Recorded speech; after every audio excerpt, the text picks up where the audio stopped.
आज हम लोग 14 अगस्त में जो आया था सबसे लेटेस्ट वाला करेंगे। इसमें हम लोग दो डिस्कशन करेंगे, दो एडिटोरियल्स के ऊपर। एक है technology and trust, future taxation जो मोदी जी बोले हैं कि किस तरह फ्यूचर टैक्सेशन होगा आने वाले समय में। क्योंकि तुम लोग जानते हो कि जो 1.25 करोड़ देशवासी के कंट्री में टैक्स देने वाला लोग बहुत कम है ना। उसका डेटा भी अब प्रॉपर डेटा देंगे थोड़ी देर में। ये डेटा को, इस टैक्सेशन को बढ़ाने के लिए सबसे बड़ा अहम भूमिका किसी का होगा तो वो टेक्नोलॉजी का होगा। ठीक है, तो क्या है, तो यही चीज़ टेक्नोलॉजी कैसे फेसलेस अपील कि चेहरा नहीं है, बिना चेहरा का काम हो रहा है। इनकम टैक्स डिपार्टमेंट वाले जो ऑफिसर हैं आपको परेशान नहीं कर रहे क्योंकि आपको नहीं जानते हैं। जब कोई चीज़ किसी को नहीं जानेगा तो नेपोटिज्म करप्शन नहीं होगा, लेकिन नहीं है ना, ब्राइबरी होगा। तो और टेक्नोलॉजी में, टेक्नोलॉजी कौन किसको जानता है, टेक्नोलॉजी के लिए सब बराबर है ना। तो टेक्नोलॉजी का यूज़ करके कैसे टैक्सेशन बढ़ाया जाएगा मोदी जी के बोली में, मोदी जी की स्पीच में, ये सभी को हम लोग आज एनालिसिस करेंगे। ठीक है। दूसरा क्या है, क्रिटिकल वाइल्ड लाइफ हैबिटेट्स। इसमें हम लोग जानेंगे, याद करो तुम लोगों को बता चुके 2006 का जो था गाइडलाइंस बना था, चाहे तुम इन्वायरमेंट इम्पैक्ट असेसमेंट का बात करो कि कितना बार उसमें अमेंडमेंट हुआ था, और उसके बाद अभी आया जो मूल अधिक जो अभी मेन बना है उसके हिसाब से तो पूरा ख़त्म ही, डायल्यूट ही हो गया है ना। उसके बारे में कल पढ़ेंगे, वो मैंने भेज दिया है आज तुम लोग को, ठीक है ना। और मैंने जब पढ़ाया था मैंने तुम लोग को इन्वायरमेंट इम्पैक्ट असेसमेंट, तो मैंने उस दिन भी बोल दिया था कि जुलाई में एक एडिटोरियल और आया है जिसके बारे में बताएंगे। बोले थे कि नहीं बोले थे, मेमोरी है ना जी, यू नो। तो कल लंबा चौड़ा पढ़ने वाले हैं उसके बारे में, इन्वायरमेंट इम्पैक्ट। इससे तुम्हारा क्या होगा कि जो उस दिन हुआ था उसमें बी, उस दिन याद करो कि उसमें बी कैटेगरी आया था। उस दिन बी शब्द का कहीं जिक्र था, बी कैटेगरी, बोल रहे हो, ठीक है ना। उसमें हाँ बिल्कुल, उसमें बी कैटेगरी का बात था, डिब्रूगढ़ वाला बहुत पहले का था, ठीक है। उसमें बी कैटेगरी के बारे में बात आया था। कल हम लोग उसको 360 में देखने वाले हैं।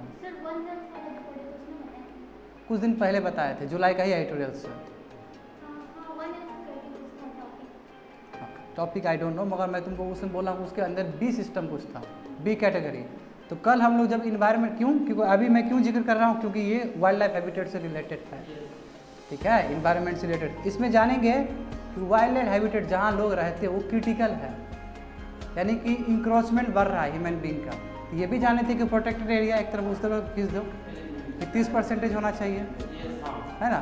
तो इन्वायरमेंट को रिलेट करो, जितने भी इन्वायरमेंट से टॉपिक है सबको रिलेट करने का प्रयास करो।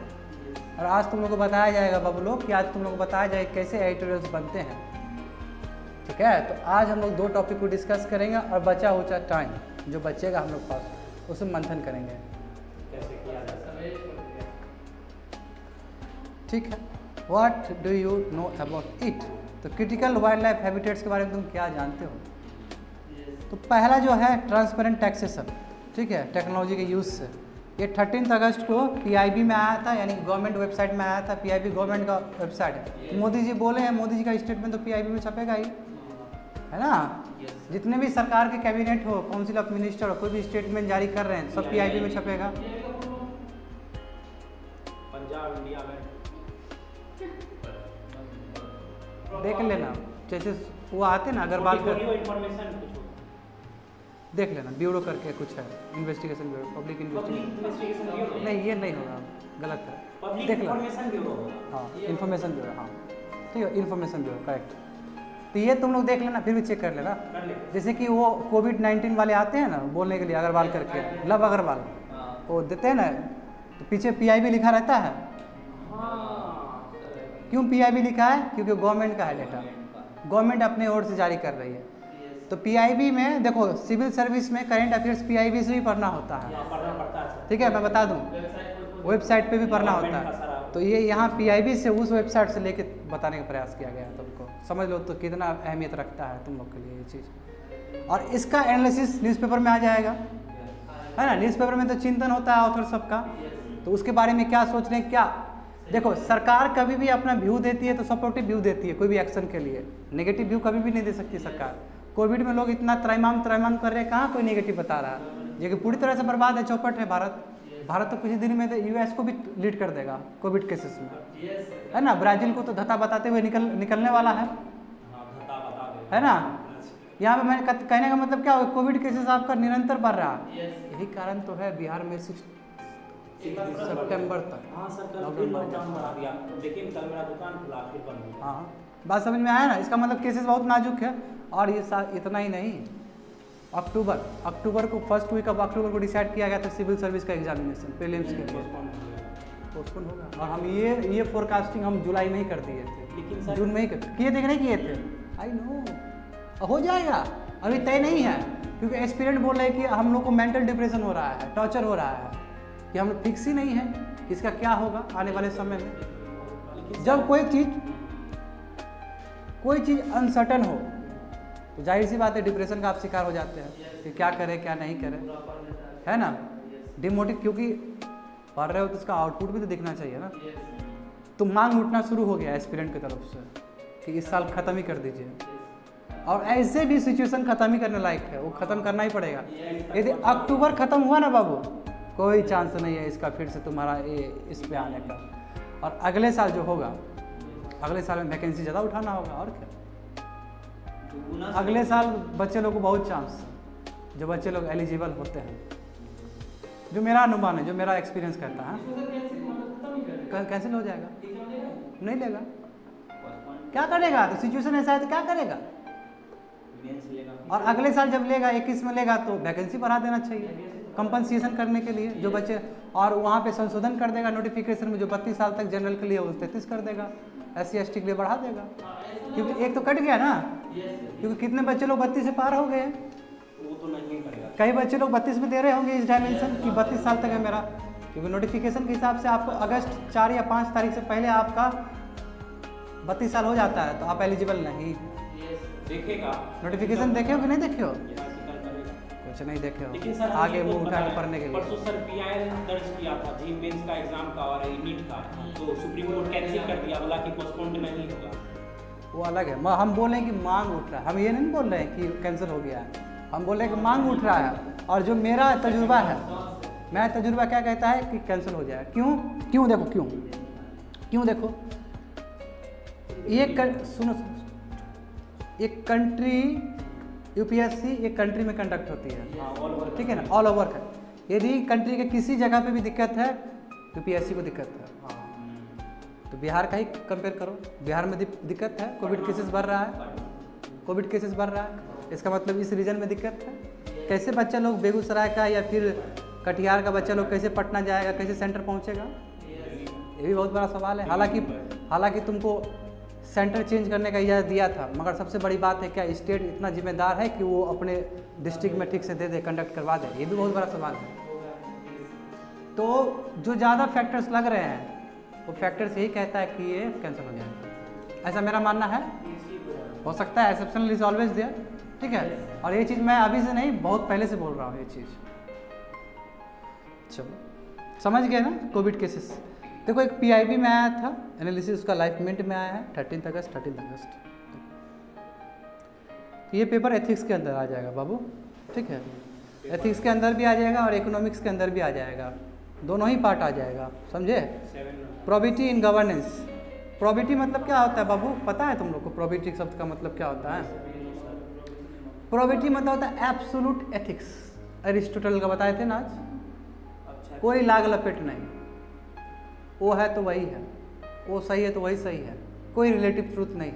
एक होता है सिचुएशनल एथिक्स, एक होता है एब्सोल्यूट एथिक्स। जैसे अभी तुम लोग सब सिचुएशनल एथिक्स से घिरे हुए हो। एब्सोल्यूट एथिक्स क्या है कि क्लास नहीं होना।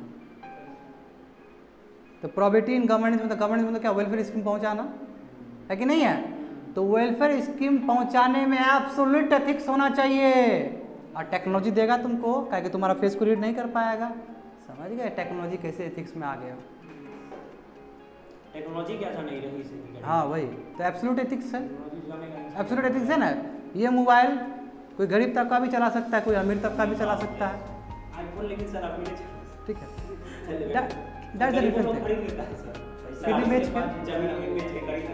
देखो इसमें क्या है topic, concept of public service philosophical basis of governance देखो जाके, and probability information sharing and transparency in government, देखो ये चीज़ आ जाएगा इसमें। Right to information, codes of ethics, codes of conduct, citizens charters, work culture, quality of service delivery, utilisation of public funds, challenges of corruption. आ गया।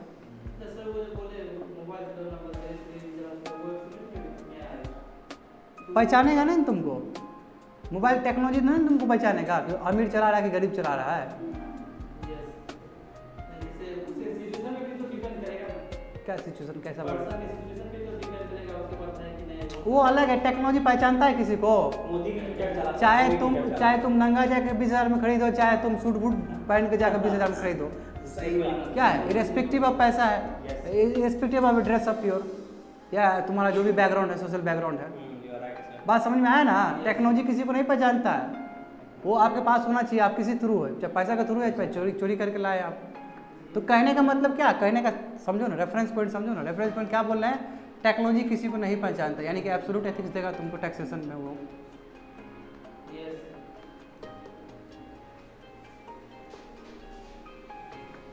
देखो यहाँ हम लोग समझेंगे कि टैक्सेशन का क्या स्थिति है, क्या क्या हुआ है इस कंट्री में, और प्राइम मिनिस्टर क्या चीज़ लॉन्च किए हैं। तो transparent taxation prime minister launch किए हैं। ऑनरिंग द ऑनेस्ट, जो सबसे ऑनेस्ट है, सबसे ईमानदार है, तो उसको नवाजने के लिए हम एक नया स्कीम लेके आए हैं। प्रधानमंत्री के बोली में, स्टेटमेंट में ये शब्द है, ठीक है। और प्रधानमंत्री चाहते हैं कि टैक्स ज़्यादा है, कोई भी चाहेगा, हम भी चाहेंगे ज़्यादा हम कमाएं, नहीं चाहेंगे हम, बिल्कुल चाहेंगे। क्यों, हम ज़्यादा कमाएंगे तब ना हम एक्सपेंडिचर करेंगे, खर्च करेंगे, है कि नहीं है। तो प्रधानमंत्री भी चाहेंगे कि खजाना में, कंसोलिडेटेड फंड ऑफ इंडिया में पैसा ज़्यादा आए और उसे हम इंफ्रास्ट्रक्चर पे और जगह पर खर्च करें। मोदी जी के उस पर शक मत करना तुम लोग, ठीक है, उनके इंटीग्रिटी पे शक नहीं करना, ब्यूरोक्रेसी इतना फालतू है, ठीक है ना। और भी बहुत सारे रीजन है। यदि मोदी जी से कोई समझे कि राष्ट्रभक्त, तो मोदी जी से पंगा मत लेना, ठीक है ना। यहाँ पे मेरा कुछ अलग कॉन्सेप्ट है यहाँ पे, हालांकि तो बहुत पॉलिटिक्स करते हैं, वो अलग चीज़ है मोदी जी, ठीक है ना, मगर देश के लिए प्रतिबद्ध है, प्रतिबद्ध है वो मोदी जी, देश के लिए वो अपना बलिदान भी दे सकते, उस लेवल के नेता है। सही बात। और कोई भी आदमी मोदी जी का कट्टर एब्सोल्यूट विरोधी नहीं हो सकता है, मैं भी नहीं हूँ।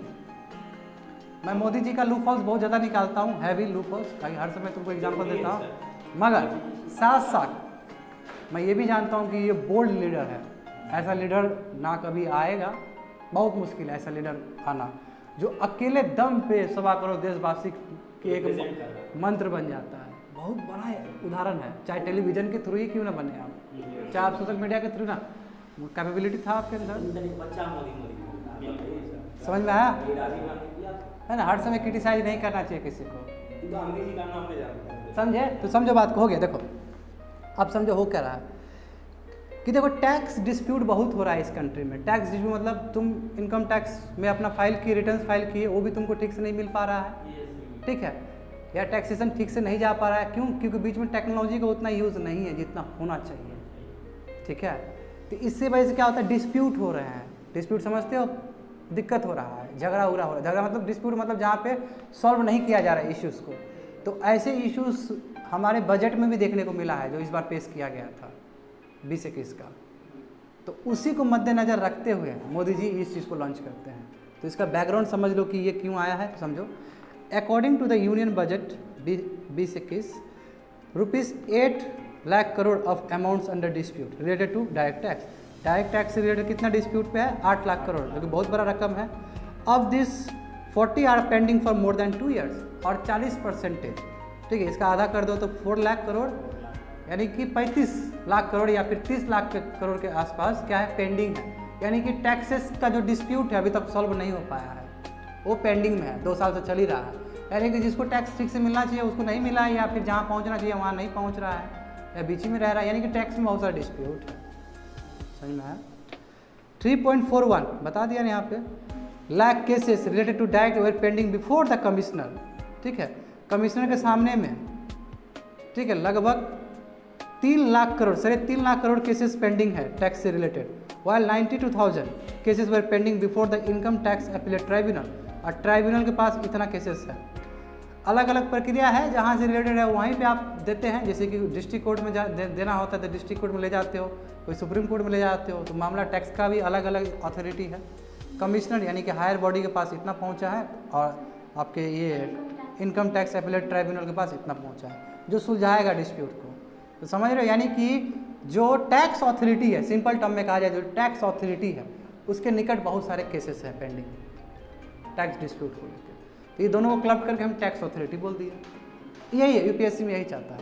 यूपीएससी में ये नहीं करना है कि तुमको ये बोलना नहीं है कि कमिश्नर है या फिर इनकम टैक्स अपीलेट ट्राइब्यूनल, ये नहीं बोलना है, टैक्स अथॉरिटी सिंपल। मोरेबर, और यदि इकोनॉमिक सर्वे देखें, इकोनॉमिक सर्वे जानते ही हो, एक बहुत बड़ा डॉक्यूमेंट्स आता है कि पिछले साल का बजट से आप जो दिए थे, इतना आवंटित किए थे पैसा, कितना खर्च हुआ, फ्यूचर प्लान में कितना खर्च होना चाहिए और क्या क्या चीज़ पे सुधार होना चाहिए, ये सभी एक डॉक्यूमेंट लेके आते हैं। हाँ, इकोनॉमिक सर्वे हम करवा चुके हैं, हाँ बिल्कुल, पूरा पढ़ा चुके हैं इसको। ठीक है, तो इकोनॉमिक बजट इतना किताब होता है, इतना मोटा किताब, हम वो 14-15 दिन में पढ़ाए थे, ठीक है ना, इतना उसको PDF बना के। इकोनॉमिक बजट पढ़ोगे तो क्या होगा, तुम्हारा इकोनॉमिक्स से मेन चीज़ खत्म हो जाएगा तुम्हारा, और जो ऑप्शन भी लेना चाहते हो तो वो भी उसका भी बहुत सारा खत्म हो जाएगा। उसमें समझना, इकोनॉमिक्स तो एक्चुअली इकोनॉमिक सर्वे है और बजट है, दोनों ही मिक्सचर है। इकोनॉमिक्स तुम्हारा जो चैप्टर है ना ये, उसमें देखो पेपर निकालो जरा, पेपर 3 निकालो तो गवर्नमेंट बजटिंग सिस्टम है कि नहीं है, इकोनॉमिक सर्वे वगैरह लिखा है, देखो तो पेपर 3 देख ही लो, जब बात कर रहे हैं तो देख ही लो मुद्दा, गवर्नमेंट बजटिंग सर है ना, सब आता है सिलेबस में, बिल्कुल समझे ना, ऐसे हम हवा में नहीं बोल रहे ये चीज़, ठीक है ना। तो देखो इकोनॉमिक सर्वे 17-18 के हिसाब से क्या है, the success rate of tax department in taxes at all levels of appeal ये इज लेस देन 30%। चाहे आपने अपीलेट ट्राइब्यूनल्स को किया है, चाहे आपने हाई कोर्ट को किया है, चाहे फिर आप सुप्रीम कोर्ट को किए हैं, मात्र आपका सक्सेस रेशियो क्या है, 30% से भी लेस है। यानी कि आपका 70% ठीक से सॉल्व हो ही नहीं पा रहा है, अभी भी लिंगरिंग कर रहा है, डोर टू डोर भटक रहा है। तो ऐसे केस में जाहिर सी बात है मुखिया को आगे आना चाहिए और कोई ऐसा लॉन्च कर दे कोई चीज़ जो ये सब चीज़ को ख़त्म कर दे। तो सबसे बड़ी टेक्नोलॉजी है कि नहीं।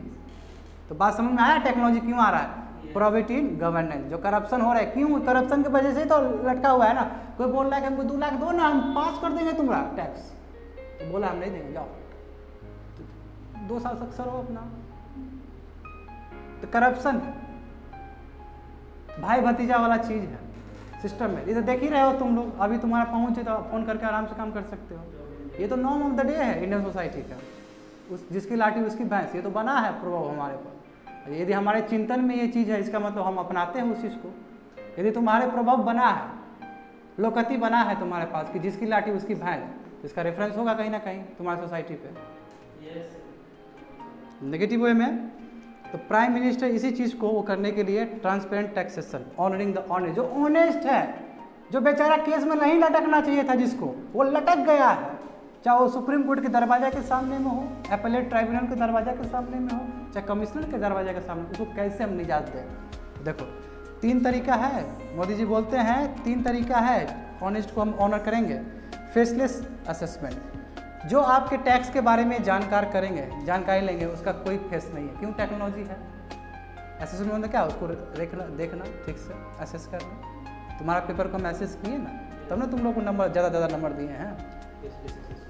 तो वो क्या हुआ, फेसलेस। और हम क्या, मेरा स्टेटमेंट क्या था कि तुम जितना ही हमसे क्लोज हो उससे हमको मतलब नहीं है, हमको मतलब है कि तुम्हारा कंटेंट्स क्या है, तो फेसलेस है।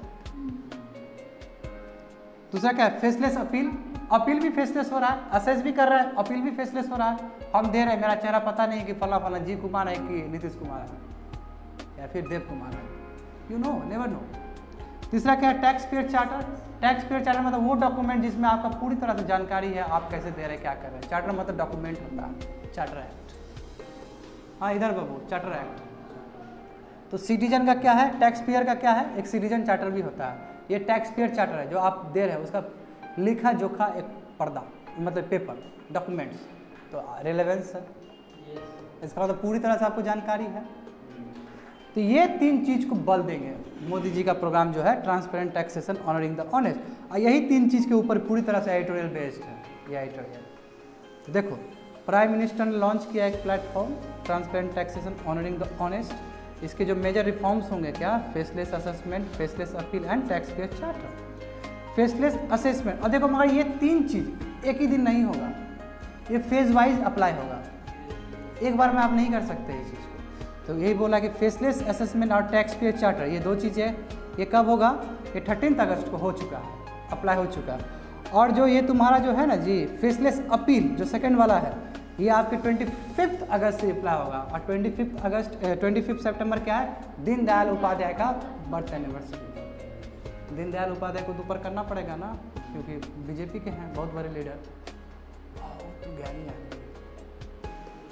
और इनका हत्या हो जाता है वही मुगल सराय रेलवे में, और मुगल सराय रेलवे को नाम बदल के हम दीनदयाल उपाध्याय, उनका हत्या हुआ था वहाँ पर, मुगल सराय में हत्या हुआ था, इसलिए ट्रिब्यूट दिया गया, समझे।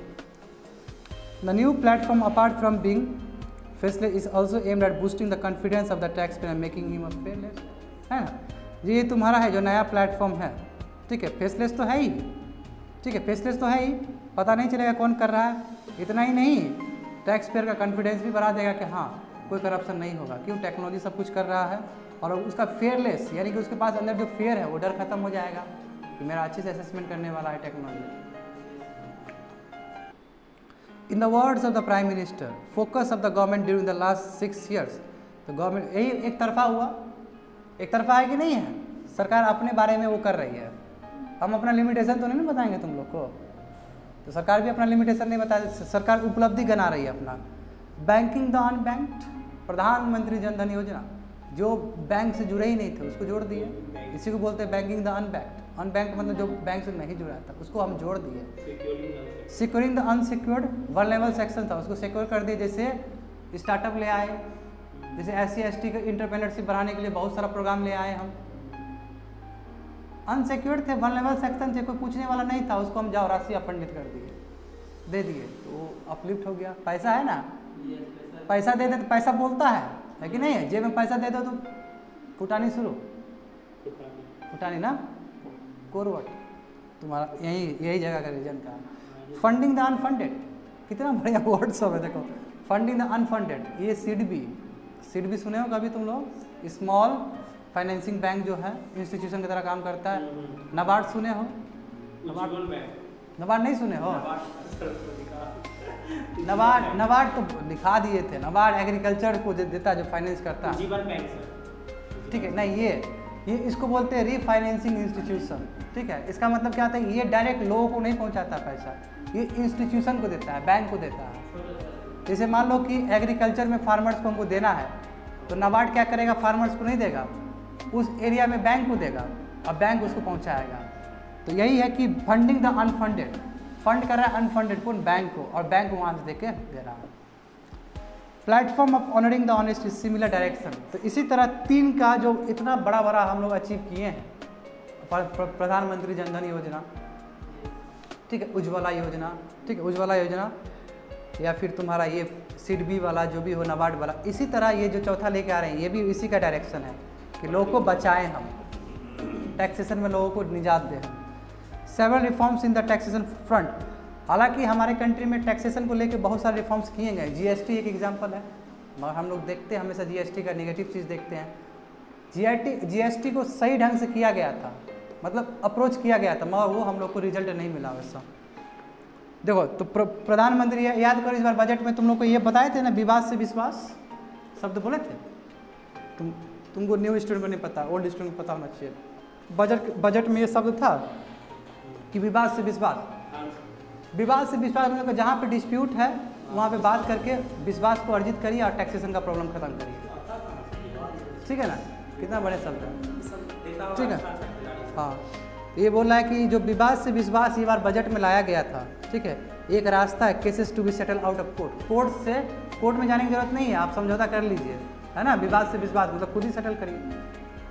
The tax slabs also been rationalised and there is a zero tax up to the income tax, जो 5 लाख रुपया जो कमाता है आदमी एक साल में, उसके ऊपर टैक्स नहीं लेंगे, अच्छा निजात दे दिए, टैक्स नहीं लेंगे तो एक्सपेंडिचर करेगा तो मनी सर्कुलेशन होगा तो इकोनॉमी फ्लो होगा। सर 5 लाख मतलब सर ये जो इंजीनियर सब जो कमाता है सर नहीं लगेगा उसको टैक्स, उसको वो तो कटेगा ही, उसका वो तो कटता है, हाँ वो तो कटेगा, सरकार को नहीं लगेगा, इनकम टैक्स ही कट पड़ रहा है, हाँ बिल्कुल इनकम टैक्स, बिल्कुल।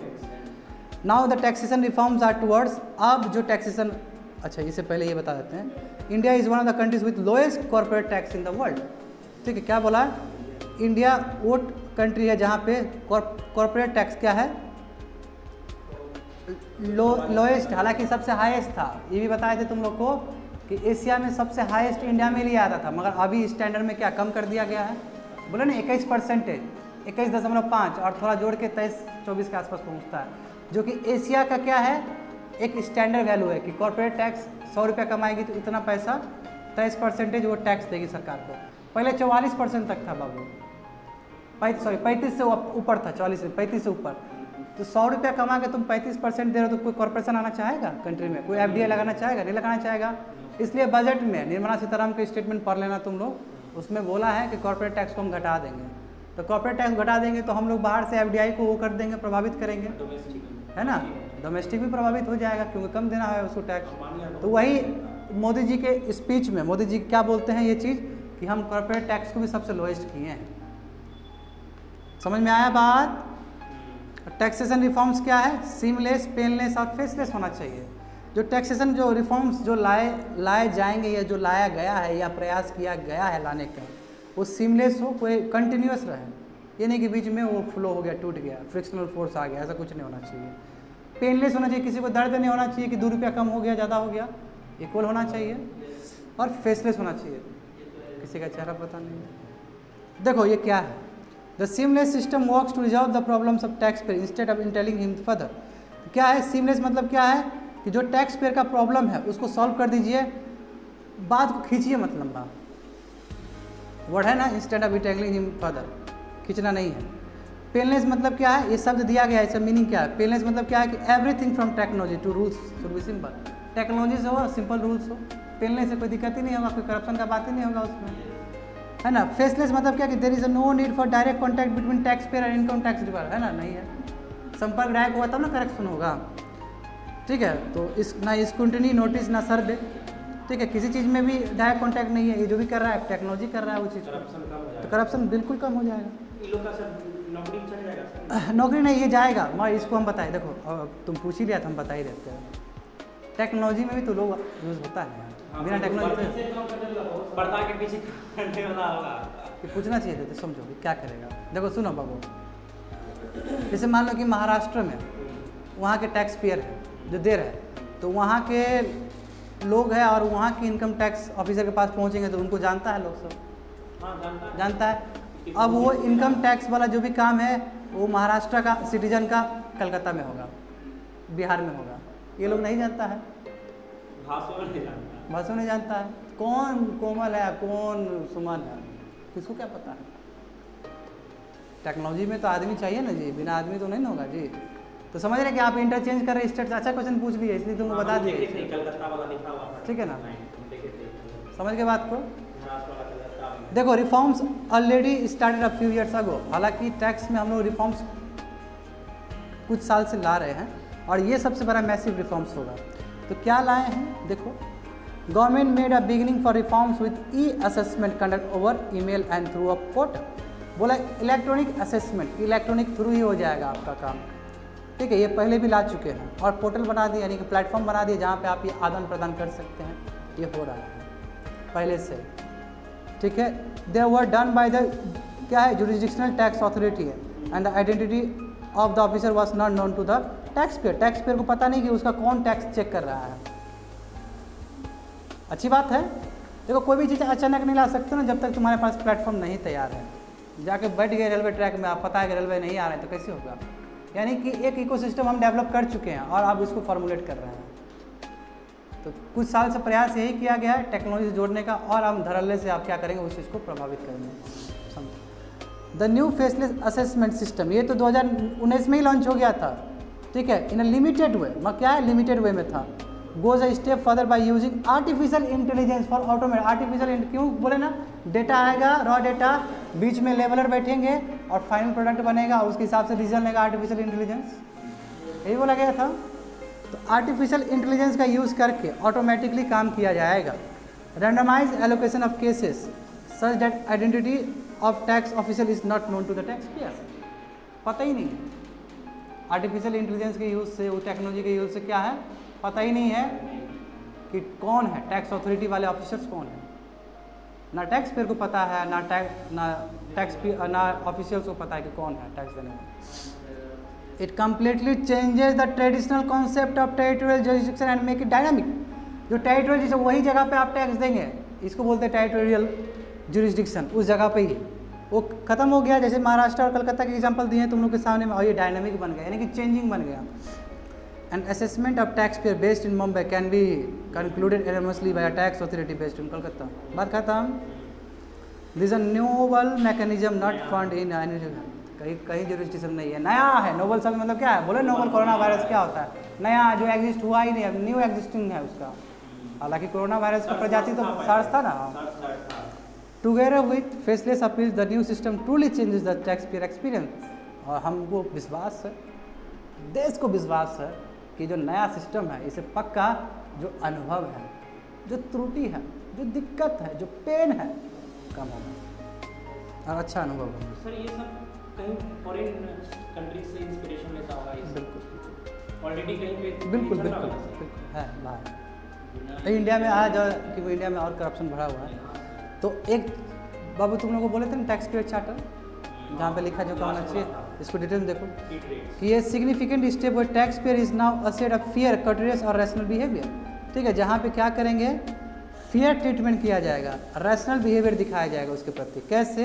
It takes care of maintaining the dignity and sensitivity of the tax payer. जो पैसा दे रहा है, टैक्स पे कर रहा है, उसके डिग्निटी को मेंटेन करेगा। आर्टिकल 21 का उसका हनन नहीं करेंगे।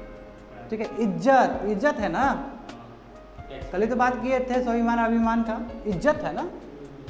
संविधान पढ़ोगे तो तुमको अपना इज्जत और समझ में आने लगेगा। एक्चुअली हमारे अंदर इतना भरा है जो कहीं ना कहीं संविधान का ही बहुत बड़ा खेला है। और बाबा अम्बेडकर जो निर्माता होंगे तो वो कितना स्वाभिमानी होंगे,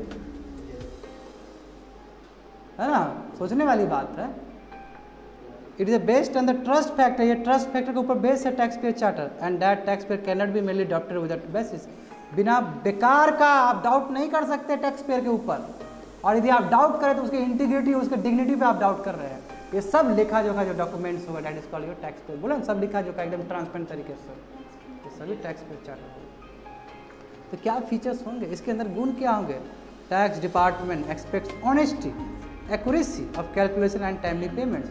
तो टैक्स डिपार्टमेंट क्या एक्सपेक्ट करता है कि आप ऑनेस्टी से और एक्यूरेसी से कैलकुलेशन करेंगे और टाइमली पेमेंट्स कर रहे हैं। ठीक है, टैक्स पेयर से। It commits itself to assuming the innocence unless there is a reason not to do.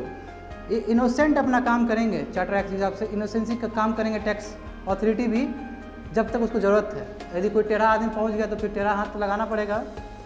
It respect everyone privacy, हर एक प्राइवेसी है ना, प्राइवेसी आप नहीं खोल सकते। डेटा तो नहीं बोलना चाहिए। The decision of the tax department should be with in the speech. जो डिसीजन होगा टैक्स डिपार्टमेंट का अथॉरिटी का, वो एक टाइम फ्रेम के साथ होना चाहिए, नहीं तो फिर ये केसेस दौड़ते हुए जाएगा ट्राइब्यूनल सब में। जो ऊपर जा रहा था केसेस सब ऊपर जा रहा था, मतलब इधर ऊपर।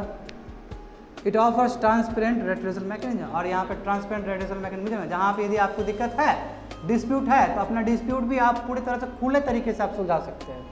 ये ट्रांसपेरेंट, जहाँ आपको दिख जाए, कोई छल कपट तो नहीं है मैकेनिज्म में, जहाँ हमको हमारे ग्रीवेंसेस को रिड्रेस किया जा रहा है, हमारे त्रुटि को सुना जा रहा है, उसी को बोलते हैं रिड्रेसल ग्रीवेंसेस मैकेनिज्म। बात समझ में आ रहा है तुम लोग को? Much of this might be considered increase in the so called social contract that governs our relation with the state. और इससे क्या हुआ कि आपका स्टेट के रिलेशन के साथ भी एक अच्छा शुरुआत हो सकता है। ठीक है, correct. More on tax payer charter, it is a significant step towards preventing tax payer harassment. जो हरासमेंट हो रहा है इनकम टैक्स डिपार्टमेंट की ओर से, दो बाबू 1.5 लाख, ठीक है, 60,000 देना, ज़्यादा नहीं देना। नहीं समझे सर, क्या बोल रहे, कैसे घुसखोरी चलता है? घुसखोरी, कोई टैक्स चोरी भी करता है, बताता है हम इतना कम इनकम हुआ है, कम टैक्स देंगे, तो उसके लिए उसको पे करना। मगर देखो, अब मैं एक लाइन तुमको यहाँ बता के तुमको पूरी तरह से खोल दूँ पर देखो कि मान लो कि इसमें ये नहीं लिखा गया, मैं इसमें समझो कि आने वाले समय में तुम मान लो कि 5 स्टार होटल में, सुमन 5 स्टार होटल में जाके तुम खा रहे हो, चाहे दही चुराई क्यों ना खा रहे हो, कुछ भी खा रहे हो, तो 5 स्टार होटल में औकात है तभी खा रहे हो ना। यानी कि पैसा का बवंडर लेके गए हो, है ना, और वहाँ पे तुम वेटर को सुंघा रहे हो पैसा। तो केवल वेटर ही नहीं सूंघ रहा है, वो तुम ट्रैक भी हो रहे हो। तुम जब ये ट्रैक कर लेगा तो तुमको मैसेज आएगा, कहा जी अकेले अकेले दही चुरा, हमको भी दीजिए, चीनी का दाम लेना है, चाय पत्ती का दाम लेना है, ठीक है। तुरंत आ जाएगा मैसेज कि आपका डिजिटल ट्रांजेक्शन इतना हो रहा है, हो गया। अब चोरी कैसे करता है, यही सब चोरी होता है। जब आदमी रहता है तो सुनिए 2 करोड़ कमाए हैं, 20 लाख बोल दीजिए, संपत्ति इतना का है, उसको आप कम करके दिखा दिए, बेनामी ट्रांजैक्शन करके दिखा दिए उसको। ये संपत्ति मेरा नहीं है, मेरा जीजा जी का है, ये संपत्ति मेरा नहीं, मेरा अंकल का है, संपत्ति आपका ही है ना। तो करप्शन यहाँ से होता है बाबू, है कि नहीं है। एमएलए लोग करते हैं कि नहीं करते हैं, करते हैं कि नहीं, हाँ समझ गया। तो बोला कि झूठ तो बोल रहा है, इतना पैसा तो बोला नहीं देगा, जाओ। तो हो गया, वो पेंडिंग हो गया केसेस सब। समझ गया आप बात ना, कि कैसे पेंडिंग होता है केसेस। मैं जब डिजिटली आपको पकड़ना शुरू कर दे तो आप तो उस धारा से नहीं हट सकते। जैसे मोबाइल से ट्रैक हो रहा है कि नहीं हो रहा है, हम लोग सभी सर्वेलेंस के अंदर है, स्टेट के अंदर। एक बात बोले तुम लोग को, एक अंदर का बात करें, देखो क्या होता है जब तुम IAS IPS बनोगे ना, बुरा बात मत करना फ़ोन पे तुम लोग किसी से, अभी भी ट्रैकिंग भी जा सकता है वो चीज़। बाद में बनोगे तो बाद में पॉलिटिशियन लोग क्या करेंगे उसका मैं रियल बता रहा हूँ, ऐसा हालांकि यूट्यूब पे हूँ, ठीक है, फिर भी मैं बता देता हूँ क्या होता है अंदर। उस चीज़ का तुम लोग को ब्लैकमेल की तरह भी यूज़ किया जाता है। नेता सबका ट्रैक नहीं करता है, नेता का भी ट्रैक होता, अपोजिशन का कर लेता है कि नहीं कर लेता है, वायरल करवा देता है इलेक्शन से पहले। जैसे समझ रहे हो ना। तुम अभी प्राइम फेस बना दो ना तुमको, कन्हैया कुमार को तुरंत ट्रैक कर लेगा, कोमल कुमारी बहुत फेमस हो गई तो तुरंत ट्रैक हो जाएगी। यदि ट्रैक नहीं हो तो कर लेंगे क्या, प्राइवेसी कानून हो रहा है ना। तो कहने का मतलब टेक्नोलॉजी तो यूज़ कर रहे हैं, मैं प्राइवेसी कभी भी सरकार उसका दुरुपयोग कर सकती है। ये चीज़ ये तो सरकार की तरफ में PIB की तरफ पक्ष है, तो इसका क्रिटिकल एनालिसिस हम तुम लोग को बता दिए। समझो आप बात, समझो आप, ज़्यादा समझ में आएगा तुम लोग को। It is a significant step towards preventing tax payer harassment, समझ गए। The charter makes the tax department more accountable for its action. Charter क्यों, क्योंकि उसमें रिकॉर्ड है, ट्रांसपेरेंट तरीके से है, जिसमें बताएगा कि टैक्स अथॉरिटी कितना सही काम किया है अपने एक्शंस को लेके, जो काम करना चाहिए उचित किया कि नहीं किया, चाहे प्रोवाइडिंग टाइमली डिसीजन, सही समय पे दिया है कि नहीं दिया है, collecting the right amount of tax, respecting tax payer dignity, article 21, time and privacy. समझ में आया, चार्टर एक्ट के अंदर आ रहा है कि नहीं आ रहा है, ये पता चल जा रहा है तुमको। With the tax payer charter formally in place, India joins the countries. और जैसे ही टैक्स पेयर चार्टर आया तो हमारे कंट्री भी बहुत सारे कंट्री की तरह हो गए जहाँ पे ये पहले से ही अप्लाइड है, जैसे ऑस्ट्रेलिया, कनाडा, फ्रांस, न्यूजीलैंड। ये सभी कंट्री में क्या प्रयास किया जा रहा है, fair, transparent and efficient tax system हो। तो अभी जस्ट तुम हमसे पूछे थे तो हम तो बोले थे बिल्कुल है, मैं इंडिया में ज़्यादा ज़रूरत है, समझे। तो देखो फाइनल शब्द क्या है, फाइनल शब्द किस तरह कंक्लूड करना चाहोगे इसको। The government has been working on ways to reduce the compliance burden of tax payer, reduce litigation and breach the trust deficit gap. कहने का मतलब कि सरकार निरंतर काम कर रही है, जो बर्डन है टैक्स पेयर के ऊपर उसको रिड्यूस करने का, ठीक है। जो लिटिगेशन है, जो डिस्प्यूट हो जाता है और आप भटकते हैं अथॉरिटी के पास, उसको कम करने का, साथ साथ जो ट्रस्ट डिफिसिट हो चुका है सिस्टम से आपको, उसको ब्रीच करने का, ठीक है। The rights of the tax payer need to be clearly defined and be binding on the tax department. बोला जो अधिकार है टैक्स पेयर का वो डिफाइन होना चाहिए और ये टैक्स डिपार्टमेंट पर लागू होना चाहिए, ताकि उसका प्राइवेसी को, उसके डिग्निटी को वो धता नहीं बता सके, ठीक है ना। हम भी बहुत व्याकुल रहते हैं कब हमको बोलना है ये शब्द, ठीक है ना। एट द ब्रॉडर लेवल बात करें, यदि पूरी तरह से हम पर्दे को खोल के बात करें, there is a need to reassess and reconfigure the working of the tax department by building capabilities to check tax evasion. यानी कि ब्रॉडर लेवल बात किया जाए तो हम लोग को निरंतर प्रयास करना चाहिए, रीअसेस करना, बार बार रीअसेस करना चाहिए, बार बार अपने टैक्स डिपार्टमेंट अथॉरिटी को वर्क करना चाहिए, है ना, अपने आप को चेंज करना चाहिए, ताकि जो टैक्स रिविजन हो रहा है, जो चोरी हो रहा है, तो तुम लोग को दो कंसेप्ट बताया गया था, tax evasion and tax avoidance. Tax avoidance मतलब क्या कि आप सरकार का लूपहोल्स निकाल के आप टैक्स नहीं दे रहे, जैसे base erosion and profit shifting Mauritius में जाके हम खोल दिए तो कर रहे हैं, तो that is a tax avoidance. ये टैक्स इवेजन मतलब क्या, चोरी करना, टैक्स नहीं दे रहे हैं। तो टैक्स डिपार्टमेंट में इतने अरेंजमेंट होना चाहिए, अपने आप को रिकॉन्साइल करना चाहिए ताकि जो टैक्स इवेजन हो रहा है वो नहीं हो, टैक्स का चोरी नहीं हो और मुख्य धारा में लोग सब जुड़ पाएँ। And widen the tax base का प्रतिशत बढ़ जाए और टैक्स खजाना जितना बढ़ेगा उतना सरकार के लिए अच्छा बात है। while at the same time discouraging unreasonable tax demand and curbing litigation। और इतना ही नहीं, at the same time technology के यूज़ के थ्रू आप क्या करना चाहिए, जो फालतू का जो टैक्स डिमांड करता है इन करप्शन फॉर्म उसको रिड्यूस करना चाहिए। आज जो केसेस लंबित हो रहा है टैक्स की वजह से लिटिगेशन, वो रिड्यूस होना चाहिए। हाउएवर 1.25 करोड़ देशवासी के देश में मात्र 1.5 करोड़ रुपया लोग टैक्स पे करते हैं, इनकम टैक्स। समझ लो कितना बुरा स्थिति है। हाँ 2% से भी घट गया, बिल्कुल 2% से घटा हुआ है, समझे। तो इसलिए ज़रूरी है सेल्फ इंट्रोस्पेक्शन होना चाहिए, आदमी को खुद ही सोचना चाहिए टैक्स चोरी कर रहे हैं। लेकिन सर अब जो ठीक है, उठा लो उसको, पैर से कर रहे हैं। गलत बात है। सर जो हाँ, आप पूछो बाबू, समझ में आया? पूरा मक्खन की तरह गया है, एक एक चीज़ मक्खन की तरह गया है ना। इधर जो नया कानून आया सर 5 लाख इसका इनकम रहेगा मंथली, वो टैक्स नहीं देगा, तो इसमें तो सर इंडिया में बहुत सारा ऐसा पॉपुलेशन है जो बच जाएगा सर। हाँ टैक्स से मगर का कोटी क्रॉस कर जाएगा सर। हाँ।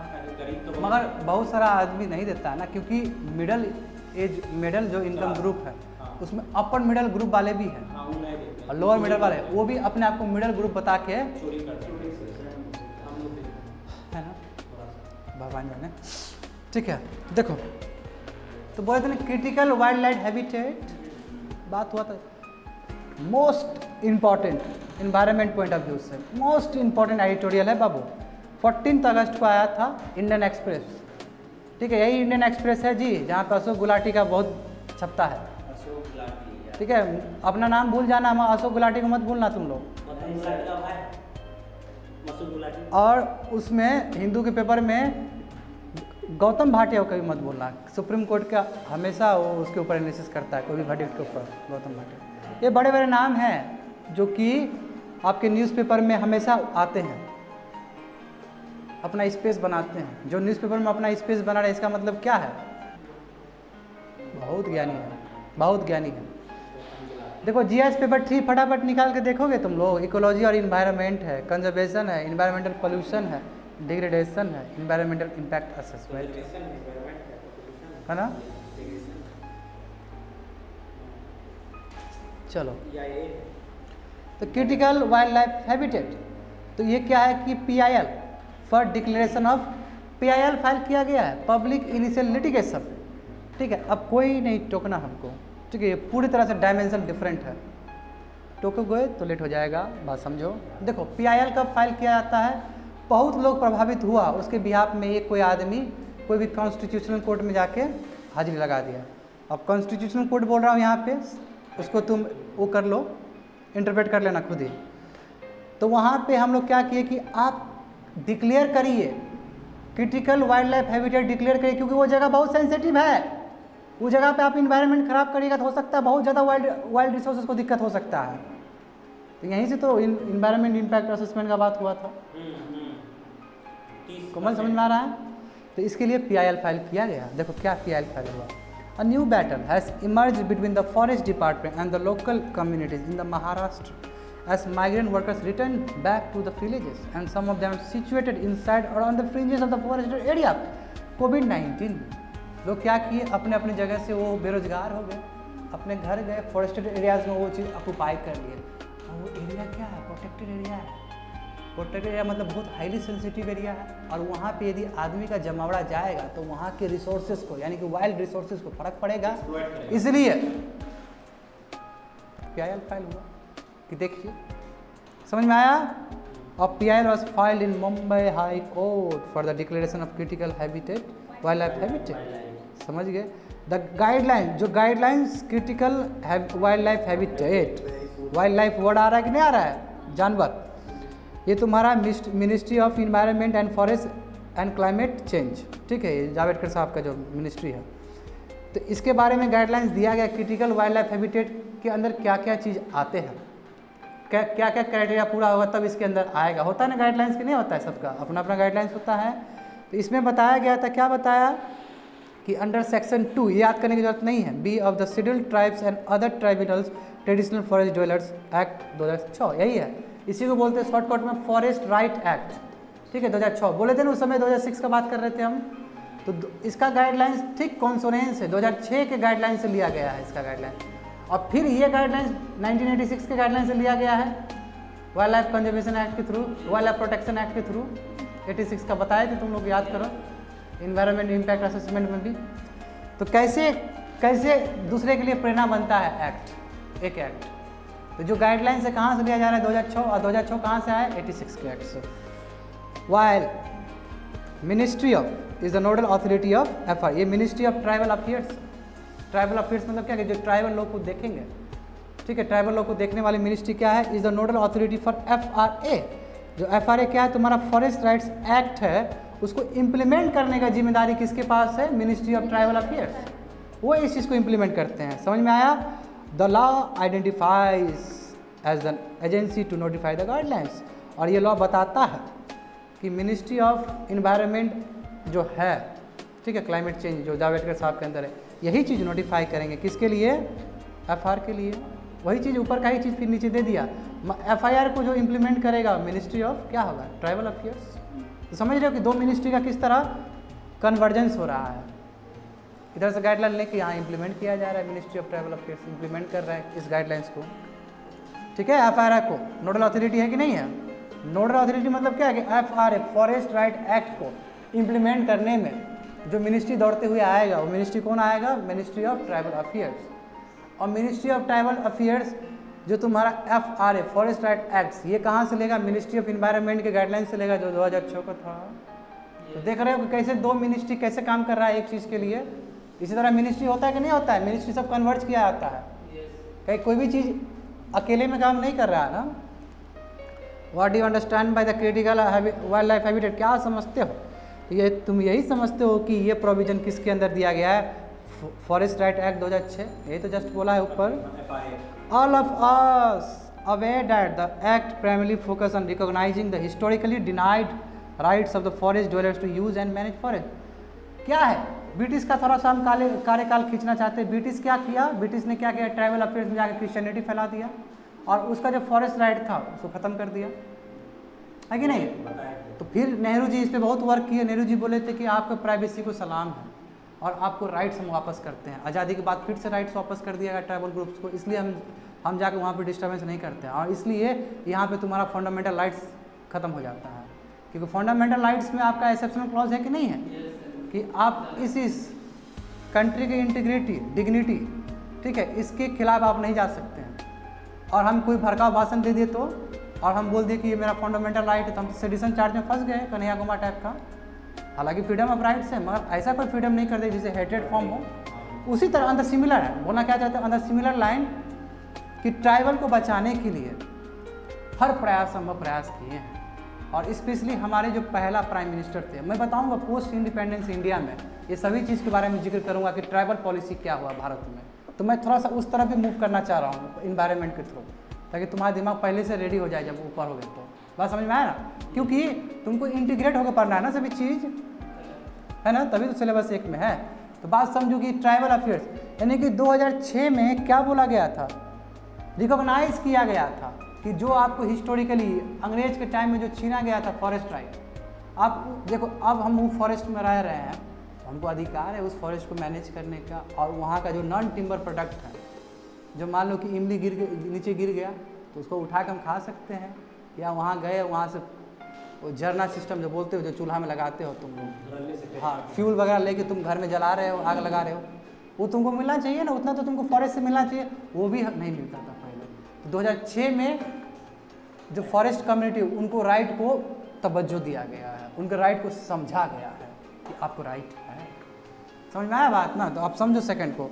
All of us are aware that the act primarily focuses recognising, किस चीज़ को रिकॉग्नाइज करें, जो हिस्टोरिकली डिनाइड हुआ था राइट्स फॉरेस्ट ड्वेलर्स को, यूज एंड मैनेज फॉरेस्ट, जो त्रुटि था उसको हम कंप्लीट किए हैं। समझ में आया? फॉरेस्ट ड्वेलर्स मतलब वही ड्वेलर जो वहाँ घूम रहा है, हाँ, आदिवासी समाज, बिल्कुल। This also a critical wild life habitat provision, and और ये चीज़ ठीक है एक्ट में तो है ही, राइट, फॉरेस्ट राइट एक्ट में है ही, साथ साथ ये critical wild life habitat provisions के अंदर भी ये चीज़ है, यानी अटेम्प्ट है ताकि वाइल्ड लाइफ कंजर्वेशनिस्ट यानी कि वाइल्ड लाइफ को बचाने, कम्युनिटी सबसे अच्छा बचा सकता है ना, क्योंकि वहाँ पे रह रहा है, उसकी धरोहर जो भी है तो फॉरेस्ट ही है ना, अपना घर को हर कोई बचाना चाहेगा, है ना। और यदि उसको वहाँ से भगा दोगे तो फॉरेस्ट माफिया आ सकता है कि नहीं आ सकता है? दारू का भट्टी उट्टी लगा के देगा फॉरेस्ट माफिया जहाँ फॉरेस्ट को तोड़ के टिम्बर प्रोडक्ट को बेच रहा है, इसी पे तो तुम्हारा उत्तराखंड में बहुत बड़ा हो गया, चिपको मूवमेंट हो गया था, है ना, जहाँ पे गला लगा दिया, नहीं काटने देगा, जाओ क्या करोगे तुम। और इसको देखते देखते फिर साउथ इंडिया में भी मूवमेंट शुरू हो गया और पूरी तरह से हो गया, बिल्कुल। तो समझ रहे हो किस तरह ह्यूमन बीइंग, किस तरह वहाँ के लोग प्रेम कर रहे हैं रिसोर्स, जुड़ जाते हैं सर प्रकृति से, बिल्कुल यार, उसका वही सोर्स ही है। It allows for the possibility that in protected areas, protected area क्या हो सकता है? वाइल्ड लाइफ सेंचुरी भी हो सकते हैं, नेशनल पार्क भी हो सकते हैं, जानते ही हो, प्रोटेक्शन दिया जाता है। This rights could be attenuated and if absolutely necessary forest could be relocated in the interest of the, मगर यहाँ पे एक एक्सेप्शनल क्लॉज भी है कि प्रोटेक्टेड एरियाज में, क्यों, नेशनल पार्क में तो हम आदमी को वहाँ पर रख नहीं सकते, वो तो कुछ ज़्यादा ही क्रिटिकल है, वहाँ रखेंगे तो वो तो फिर दिक्कत पहुँचा देगा। नेशनल पार्क क्या एक्सक्लूसिवली वाइल्ड एनिमल के लिए ही है, गिर फॉरेस्ट के आसपास आदमी को रख देंगे तो क्या आदमी तो वो जगह इंक्रोच कर देगा ना, है ना। तो बात समझ, यदि आदमी वहाँ पे है तो या तो आप एक काम करें रिलोकेट कर दीजिए दूसरी जगह पे, आदमी वहाँ पे रह ही नहीं रहना चाहिए, क्यों, वो प्रोटेक्टेड एरियाज है। तो प्रोटेक्टेड एरियाज है, एक फॉरेस्ट एरिया डिफरेंट है, एक प्रोटेक्टेड एरियाज डिफरेंट है, ये समझ में आना चाहिए तुम लोग को। तो प्रोटेक्टेड एरियाज क्या है? वाइल्ड लाइफ सेंचुरी और नेशनल पार्क में this right could be attenuated, कौन सा राइट, कि आपको उस फॉरेस्ट में रहने अधिकार है, उसको हम चेंज कर सकते हैं, मतलब चेंज, एटीन्यूएटेड है ना, एटीन्यूएटेड करना बोलते हैं कि नहीं बोलते, एटीन्यूएट करना, चेंज कर सकते हैं। एंड इफ एब्सोल्युटली नेसेसरी, और यदि जरूरत पड़े तो वहाँ से लोगों को हम रिलोकेट भी कर सकते हैं, ये बहुत ज़्यादा दिक्कत हो तो, क्यों, हो सकता है वहाँ पे बहुत जानवर मर रहा हो और वो क्रिटिकली इंडेंजर्ड हो, तो जैसे वो डिब्रूगढ़ शेखावा का, ठीक है। इस relocation of forest dwellers need for the conserving wild life, ये बहुत बड़ा एक कन्फ्लिक्शन क्वेश्चन पूछ रहा है, पैराडॉक्सल सिचुएशन है, क्या हम रिलोकेशन कर दिए फॉरेस्ट ड्वेलर्स का तो क्या सही है वाइल्ड लाइफ कंजर्वेशन के लिए? तो अभी जस्ट बोले कि यदि रिलोकेशन कर देते तो वहाँ पे माफिया हो सकता है, तो यानी कि ये सिचुएशन पेचीदा भी हो सकता है, समझ रहे हो ना बात को, एक तरफ तो आप कर रहे हैं सही के लिए, मगर ये गलत डायरेक्शन में भी जा सकता है, प्रॉपर वहाँ पर एडमिनिस्ट्रेशन का रोल है, समझ रहे हो ना। तो कहने का मतलब क्या है कि होना चाहिए, लोग होना चाहिए, मगर वहाँ पे नहीं, अगल बगल होना चाहिए, समझो यहाँ पे। दो ओपिनियन इज डिवाइडेड, खुद ही बोल रहा है डिबेट है इसके ऊपर, ओपिनियन डिवाइड मतलब क्या, डिबेट है, सिंपल डिबेट है। देखो, some hard line conservationist and foresters, जो हार्ड लाइनर है, जो कंजर्व करना चाहते हैं फॉरेस्ट को, उसका क्या मानना है, believe that wild life needs absolutely inviolate areas, that means the area devoid of humans and human activity, बिल्कुल ह्यूमन नहीं होना चाहिए वहाँ, कोई भी ह्यूमन एक्टिविटीज नहीं होना चाहिए, क्यों, वो प्रोटेक्टेड एरियाज है, जो वाइल्ड लाइफ को बचाना चाहते हैं, जो कंजर्व उस पर जो चिंतन कर रहे हैं। दूसरा पक्ष देखो, many others believe human wild life को is generally possible and must be promoted if we are to have socially just conservation, मगर आदमी, दूसरे पक्ष ही बोलते हैं आदमी को भी होना जरूरी है, क्यों, क्योंकि इसलिए कि आदमी को भी बेनिफिट होगा और वाइल्ड लाइफ कंजर्वेशन को भी बेनिफिट होगा, माफिया सब नहीं आएगा, दोनों पक्ष है। अब ये नहीं बोल सकते कि दोनों पक्ष एब्सोल्यूट है, कहीं इधर भी त्रुटि है, इधर भी त्रुटि है। माफिया कैसे आ जाएगा, आप बोलते हैं प्रोटेक्टेड एरिया से, तो देखो माफिया तो भी मिला रहता है, एक वो तुम्हारा वीडियो निकला था ना कि जहाँ से अवैध तुम्हारा काट के ले जा रहा था, तो एक छोटा बड़ का अथॉरिटी गाली कर दिया ना बड़ा को, ये तुम्हारा आज तक में फैला था छोटा सा वीडियो, यूट्यूब पे देखे थे तुम लोग, कि जो छोटे अधिकारी वाले जो पुलिस थे वो बड़े अधिकारी वाले पुलिस को डांट दिए, क्यों, क्यों उसके एरिया में आके वो काट के माफिया बेच दिए, तो रक्षक ही भक्षक है, करप्ट ऑफिसर पर कार्रवाई होगा। हाँ, तो ये तो देखो, ये तो ब्यूरोक्रेसी में है, ब्यूरोक्रेसी का तो नाम ऑन द डे है। और वहाँ पे जो तुम्हारा हो रहा था उत्तराखंड में, तो कौन आया था, तो तुम्हारा उसमें भी तो ब्यूरोक्रेसी का बहुत बड़ा हाथ था, और लाइमलाइट में गया चिपको मूवमेंट, पूरा इंडिया में लाइमलाइट में चला गया। देखो बात समझो, तो what is the procedure for declaration, तो क्या प्रोसीजर होना चाहिए अब दुविधा है, आदमी रख भी रहे तो दिक्कत है, आदमी नहीं भी रख रहे तो दिक्कत है। तो क्या तरीका होना चाहिए कि किसी भी एरिया को क्रिटिकल वाइल्ड लाइफ हैबिटेट बताने के लिए? तो देखो क्या होना चाहिए। The chief wild life warden of a state, तो स्टेट के जो वार्डन है, मेन आदमी जो है ना, ये सब तुम्हारा सिविल सर्वेंट ही बनते हैं, मेन आदमी जानते हो ना, IFS होते हैं, इंडियन फॉरेस्ट सर्विस वाले, यही लोग तुम बन के जाओगे, ठीक है। Will notify an expert committee for the purpose of identification of critical wild life habitat in national park और sanctuary which includes representative from local communities also. बोला कि यहाँ पे जो चीफ वाइल्ड लाइफ वार्डन है स्टेट के, वो क्या करेंगे, एक एक्सपर्ट कमेटी को वो करेंगे, भेजेंगे अपना बात और उसको बोलेंगे कि कोई भी नेशनल पार्क या कोई भी सेंचुरी है, उस जगह का आप एक काम करिए, क्रिटिकल वाइल्ड लाइफ हैबिटेट आप बना लीजिए, देख लीजिए कितना एरिया तक होगा। साथ साथ इसमें वहाँ के जो लोकल पीपल है, वो गांव देहात के यदि कोई पीपल वहाँ पे है तो उसको भी अपने ग्रुप में आप डाल दीजिए, ताकि उसका भी लोकल टू भी वोकल हो, उसका भी बात हम सुन सकें। क्यों? क्योंकि वो ज़्यादा अच्छे से बोल पाएगा, है ना, जो जहाँ रहता है वो ज़्यादा अच्छे से बोल पाएगा ना। तो एक कमेटी बना, तुमको ये कमेटी का नाम बिल्कुल याद नहीं करना है, तुमको सिंपल एक इन्वायरमेंट अथॉरिटी बोल देना है यहाँ पे। एक्सपर्ट कमेटी लिख ले। इट रिक्वायर्ड्स के लिए क्या होता है, ऐसे नहीं किसी एरिया को आप प्रोटेक्टेड एरिया या फिर वाइल्ड लाइफ क्रिटिकल एरिया ये बोल दीजिएगा, समझे, क्रिटिकल वाइल्ड लाइफ हैबिटेट ऐसे नहीं बोल सकते, ये प्रॉपर साइंटिफिक टेम्परामेंट के साथ होना चाहिए। तो साइंटिफिक एंड ऑब्जेक्टिव क्राइटेरिया होना चाहिए and consultative process where in the protected areas the exercise of the forest acts will cause irreversible damage and threaten the existence of important. बोला है कि ऐसा डेटा होना चाहिए जो आपको करे कि हाँ ठीक है, यदि कोई ह्यूमन एक्टिविटीज़ कुछ ज़्यादा ही कर रहा है तो हो सकता है कि वहाँ का प्रोटेक्शन में कमी आ जाए, दिक्कत आ जाए, त्रुटि आ जाए, है ना। आदमी सब बहुत ज़्यादा ग्रेजिंग करना शुरू कर देता है ना। तो वही बोल रहा है कि the exercise of forest rights will cause irreversible damage.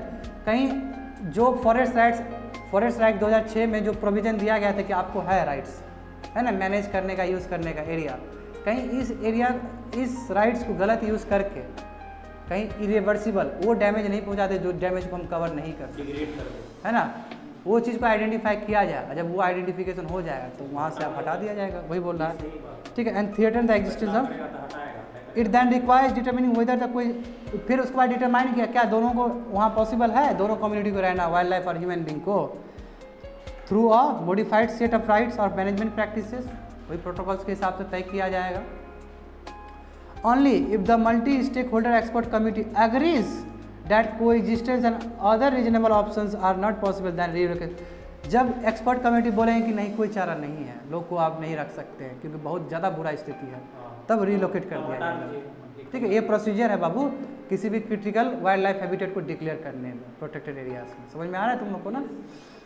The expert committee shall carry out open consultation with all stake holders. तुम लोग को एथिक्स पेपर देते तो बोलते हैं ना स्टेक होल्डर्स का बात, स्टेक होल्डर मतलब जो उससे जुड़ा हुआ है, तो कौन, लोकल पीपल जुड़ा हुआ है, ग्राम सभा जुड़ा हुआ है, वहाँ के गांव देहात के, है कि नहीं है, वहाँ के एडमिनिस्ट्रेशन वाले लोग जुड़े हुए हैं। तो वही बोल रहा है एक्सपर्ट कमेटी क्या करेगा, ओपन कंसल्टेशन करेगा, डायरेक्ट बात करेगा सभी स्टेक होल्डर्स के साथ, और फिर all and the proceedings of the consultation specially the objection will be documented appropriately. तो उसके बाद जो भी है, ठीक है, कंसल्टेशन जो भी हुआ है और जो भी ऑब्जेक्शंस हुआ है, लोकल पीपल हो सकता है ऑब्जेक्शन भी कर दे, है ना, बोलेगा कि आप क्रिटिकल हैबिटेट मत उसको घोषित करिए, उस तरह को डॉक्यूमेंट किया जाएगा और उसको एब्सोल्युटली अच्छे तरीके से उसको देखा जाएगा, एनालिसिस किया जाएगा। It also requires informed consent of the concern Gram Sabha. बोले कि नहीं बोले, सबसे इंपॉर्टेंट, ग्राम सभा के बिना हो ही नहीं सकता है, ग्राम सभा के बिना। क्यों? ग्राम सभा सबसे ऊपर है उस जगह का ऑथोरिटी, वही विलेज पंचायत का, पंचायती राज सिस्टम का ग्राम सभा है कि नहीं है, वहाँ का है, यही डेमोक्रेटिक ये डिसेंट्रलाइजेशन। हाँ क्या है, अमेंडमेंट एक्ट 73 और 74, कौन सा होगा, 92 वाला कहा चुके हैं तुम लोग को। For any such process to commence the act requires all the forest rights under F must first to be recognised. और ये जब आप चीज़ कर रहे हैं तो आपको फॉरेस्ट राइट्स एक्ट में सभी जो प्रोविजन है इसके कॉन्सेंस होना चाहिए, ये सभी रूल्स एंड रेगुलेशन का आना चाहिए, ये नहीं कि आप झूठ मूठ का कुछ से कुछ कर रहे हो, बात समझे ना।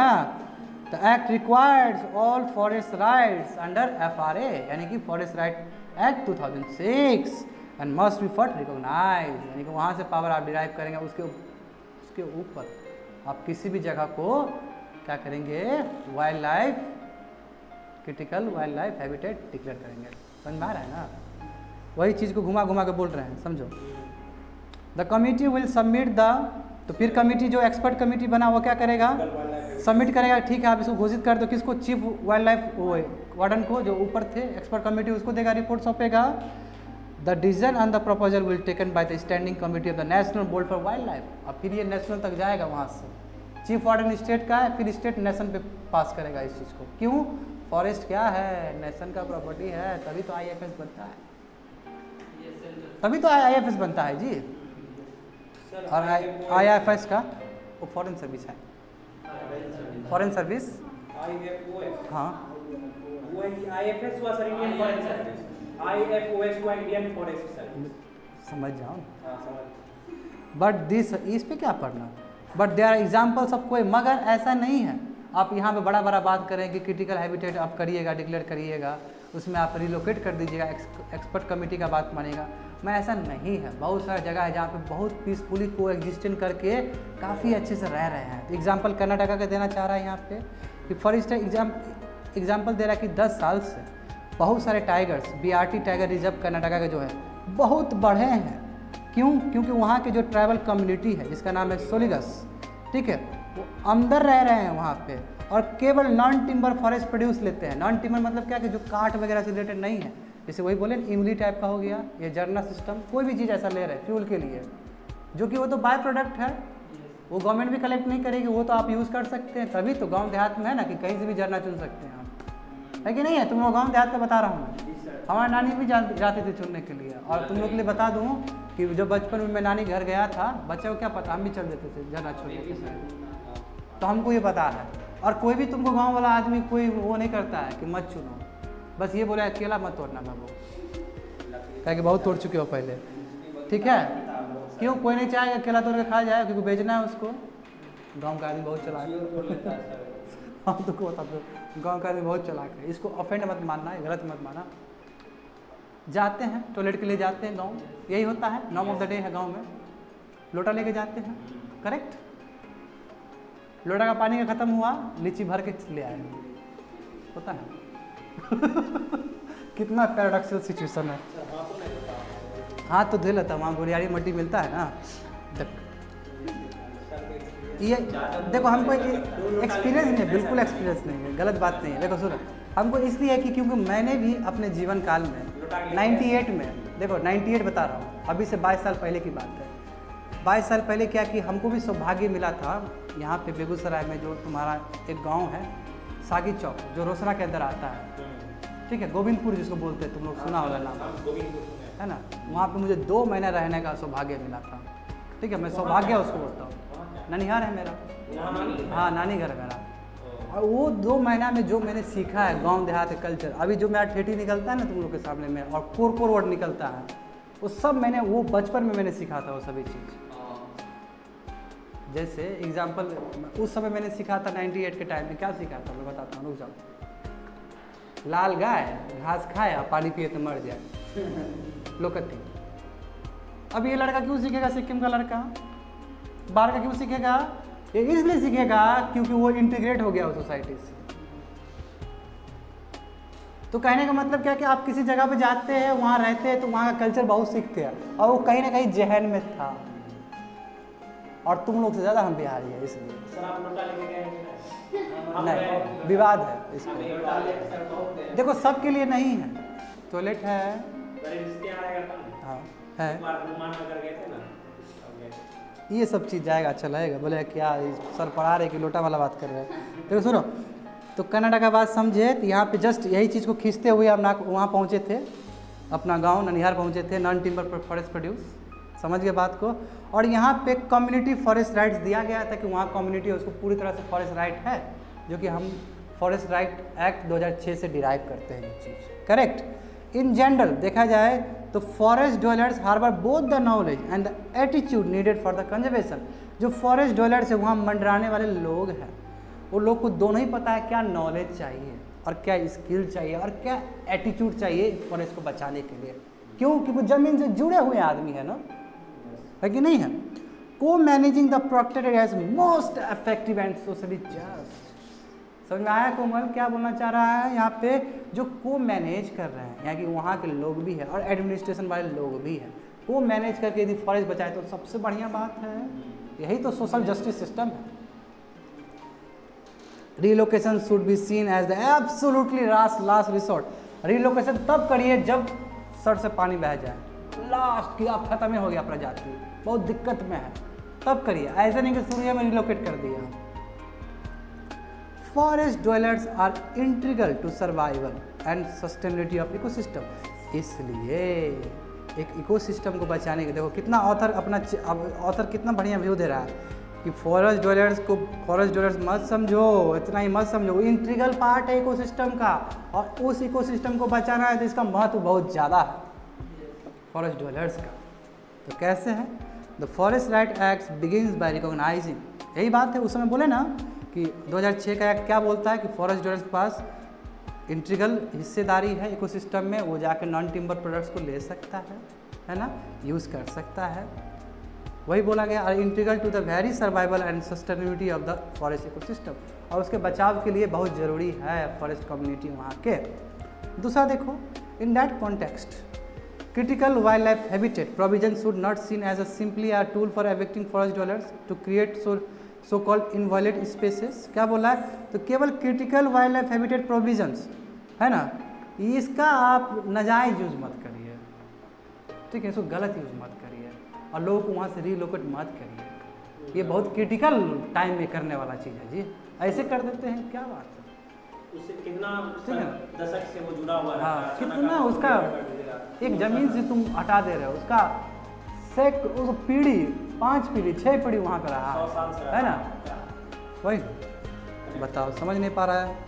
It is an opportunity to rigorously and participatory explore all the avenues of coexistence. ये क्या कर रहा है कि पार्टिसिपेटरी अप्रोच होना चाहिए, अपॉर्चुनिटी है कि जितना पार्टिसिपेट करे उतना ही आपका कंजर्वेशन एक्टिविटीज अच्छे होंगे। That is the end of today's current affairs.